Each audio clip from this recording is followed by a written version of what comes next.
Good morning, Chairman Pitts, Ranking Member Green, and Health Subcommittee members. I'm Israel Quinn, Director of Strategic Initiatives for KVAP Food Stores based in Abingdon, Virginia.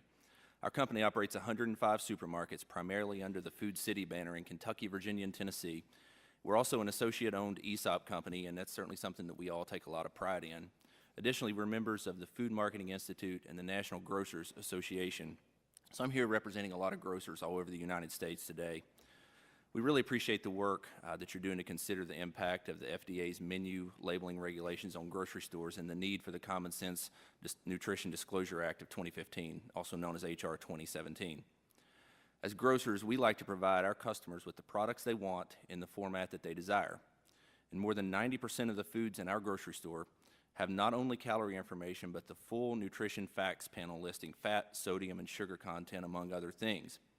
Many of the remaining items that we offer are actually sourced from within the store. If a cantaloupe or some other fruit or vegetable gets ripe in the produce department, we bring it over to the bakery deli department, cut it up, and put it in the salad bar. And in fact, many of our bakery deli departments actually prepare foods that may be specific to a single store or a handful of stores based on regional tastes and preferences. Throughout our stores and across our company, we have a team of quality assurance personnel that's focused exclusively on food safety. That includes implementation of the Food Safety Modernization Act, compliance with country of origin labeling, ingredient labeling, allergen labeling, bioterrorism record keeping, and proposed updates to the nutrition facts panel, as well as recall notifications. We also have our own safety and quality standards that go well beyond these laws, because I can promise you the last thing we want is someone to get sick from the food in our grocery stores.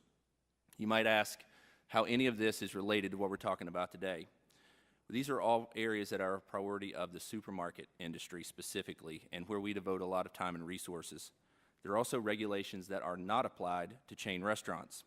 So when the FDA takes a chain restaurant menu labeling law and stretches its regulations out to grocery stores, on top of all the other food safety and nutrition laws that we comply with and abide by, it shouldn't surprise anyone that the glove simply doesn't fit.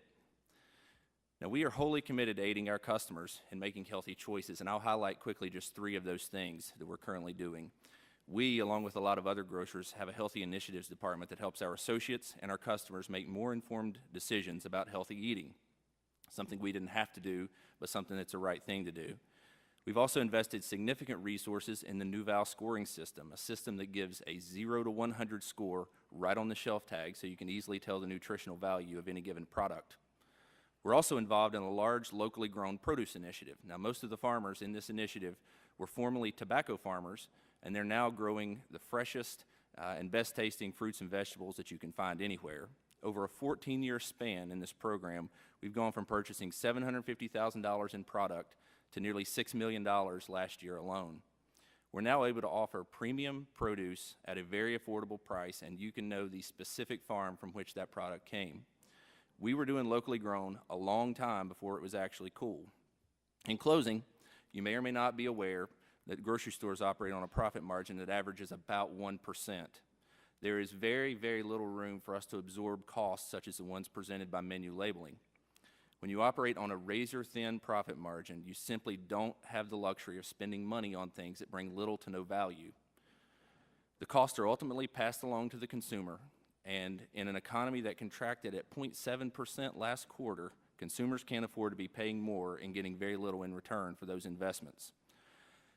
Now, our industry has asked a lot of questions and attempted a lot of meetings with FDA throughout this process, and we have had very few meetings and very few answers. So we believe that H.R. 2017 is a huge step in the right direction. We thank Ms. McMorris-Rogers and Ms. Sanchez for putting this bill in, and we thank you very much for your time and attention. Sure.